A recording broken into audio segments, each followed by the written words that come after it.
Kufuatia kwa tetesi za kifo cha Emmanuel Mathias Matebe maarufu kama MC Pilipili kilichotokea Dodoma Jumapili ya tarehe 16 katika kituo cha afya Ilazo saa 9 kamili wakati akipatiwa matibabu.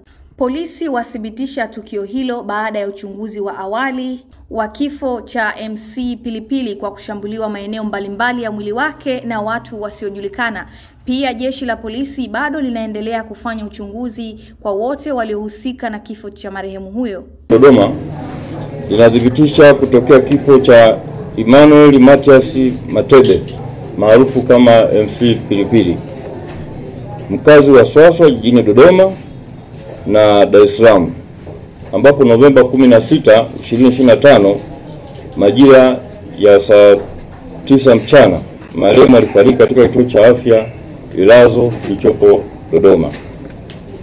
Kabla ya kufikwa na umauti, majira ya saa 8 mchana msaidizi wake Hassan Ismaili alipigiwa simu na mtu asiyefahamika na kuomba wakutane naye, na baada ya muda walifika watu watatu wasiowafahamu wakiwa na MC Pilipili ndani ya gari dogo jeupe, na walimkabidhi MC Pilipili akiwa na hali mbaya na wao wakaondoka. Uchunguzi wa awali wa jeshi la polisi kushirikiana na wataalamu wa afya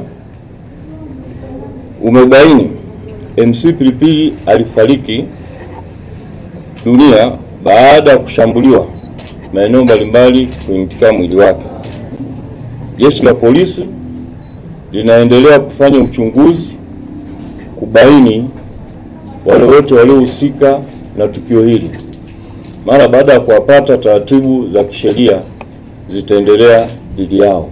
Kaka wa marehemu MC Pilipili ameishukuru serikali kwa kuonyesha jitihada za uchunguzi wa kuwasaka waliohusika kufanya tukio hilo la kumjeruhi marehemu huyo. Pia ibada ya kuagwa mwili wa marehemu itafanyika Alhamis hapo kwao Swaswa, kata ya Ipagala saa 7 mchana. Tunashukuru sana kwa upande wa serikali ya Jamhuri ya Muungano wa Tanzania na tukiongozwa na Mheshimiwa Anthony Mavunde ambaye ametusaidia sana katika kuhakikisha jambo hili linakwenda vyema.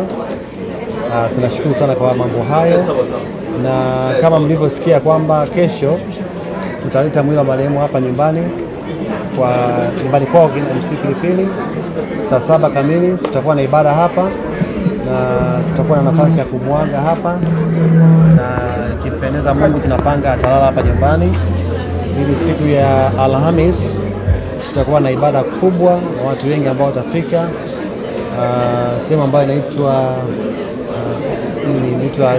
Chinangali Park. Kwa hiyo ninawasihi wa Tanzania, MC Pilipili alikuwa anawapenda sana, alikuwa anawachekesha, alikuwa anapenda watu. MC Pilipili sisi kama familia alikuwa anatupenda pia.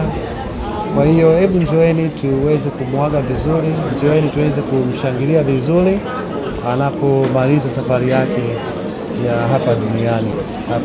Kwa kifupi nikisema kwamba tumeachia mamlaka ya serikali ambao wenyewe wanaendelea na taratibu zao za Kutoka hapa Zantime Online TV, mimi ni Amina Lumwecha. Usisahau kusubscribe, kulike, kushare pamoja na kucomment.